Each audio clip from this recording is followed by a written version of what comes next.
Superhit show Shaktimaan के अनसुने किस्से 90 के दशक में भारतीय टेलीविजन पर जब भी सुपर हीरो की बात होती है तो सबसे पहले नाम आता है शक्तिमान का। यह शो बच्चों से लेकर बड़ों तक के बीच बेहद लोकप्रिय हुआ। इस शो के पर्दे के पीछे भी कई दिलचस्प और अनसुने किस्से हैं। आज बात करेंगे उन्हीं किस्सों के बारे में, तो बने रहिए वीडियो के अंत तक। मुकेश खन्ना का शक्तिमान बनने का सफर। मुकेश खन्ना ने इस शो में शक्तिमान और गंगाधर दोनों का किरदार निभाया था, लेकिन आपको जानकर हैरानी होगी कि शुरुआत में मुकेश खन्ना को इस शो का हिस्सा बनने में कोई दिलचस्पी नहीं थी। उन्हें लगा था कि भारत में सुपर हीरो के शो सफल नहीं हो पाएंगे, लेकिन बाद में उन्होंने इस भूमिका को इसलिए स्वीकार किया क्योंकि वो हमेशा से बच्चों के लिए कुछ खास करना चाहते थे। शक्तिमान को निभाने के बाद मुकेश खन्ना ने इस किरदार को इतनी अच्छी तरह से निभाया कि लोग उन्हें वास्तविक जीवन में भी शक्तिमान के रूप में पहचानने लगे। स्पेशल इफेक्ट्स का संघर्ष। 90 के दशक में स्पेशल इफेक्ट्स की बात करें तो तकनीक आज के मुकाबले बहुत पीछे थी। शक्तिमान शो में जब शक्तिमान उड़ता था या अपनी शक्तियों का इस्तेमाल करता था तो इन दृश्यों को फिल्माने में बहुत मेहनत लगती थी। शो के निर्माताओं ने सीमित संसाधनों के बावजूद शानदार इफेक्ट्स देने की कोशिश की। उड़ने के सीन को शूट करने के लिए मुकेश खन्ना को घंटों तक तारों से लटकाकर शूटिंग करनी पड़ती थी,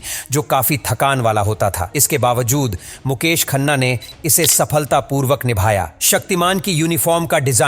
शक्तिमान की यूनिफॉर्म को डिजाइन करना भी एक दिलचस्प किस्सा था। शो के क्रिएटिव डायरेक्टर और कॉस्ट्यूम डिजाइनर ने कई यूनिफॉर्म डिजाइन किए, लेकिन कोई भी फिट नहीं बैठा। मुकेश खन्ना खुद चाहते थे कि यूनिफॉर्म साधारण हो, लेकिन उसमें सुपर हीरो का एहसास भी हो। आखिरकार उन्होंने एक साधारण लेकिन प्रभावशाली डिजाइन चुना, जिसमें शक्तिमान का प्रतीक एस और चक्र था, जो दर्शाता था कि वह अच्छाई और सच्चाई का प्रतीक है। बच्चों पर शो का प्रभाव। शक्तिमान सिर्फ मनोरंजन का स्रोत नहीं था, बल्कि उसने बच्चों और किशोरों के मन में गहरे प्रभाव भी छोड़े। शो के दौरान शक्तिमान हमेशा सत्य, अहिंसा और नैतिक मूल्यों की शिक्षा देता था, लेकिन शो के प्रसारण के दौरान एक घटना घटी जिसने शो पर सवाल खड़े किए। रिपोर्ट्स के मुताबिक कुछ बच्चों ने शक्तिमान की तरह बनने की कोशिश में छत से कूदकर उड़ने की कोशिश की। इस घटना के बाद मुकेश खन्ना ने शो के अंत में विशेष संदेश देना शुरू किया,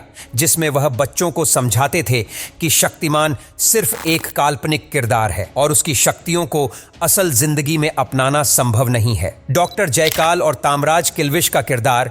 शो के मुख्य विलेन तामराज किल्विश और डॉक्टर जयकाल के किरदार भी बेहद रोचक थे। तामराज किल्विश का किरदार अंधकार और बुराई का प्रतीक था, जो अंधेरा कायम रहे की टैगलाइन से प्रसिद्ध हुआ। दिलचस्प बात यह है कि इस किरदार को निभाने वाले अभिनेता सुरेंद्र पाल ने पहले इस रोल को करने से मना कर दिया था, क्योंकि वह हमेशा पॉजिटिव रोल निभाते थे। बाद में उन्होंने इसे चुनौती के रूप में स्वीकार किया और अपने दमदार अभिनय से इसे एक यादगार किरदार बना दिया। मीडिया और शो का दबाव।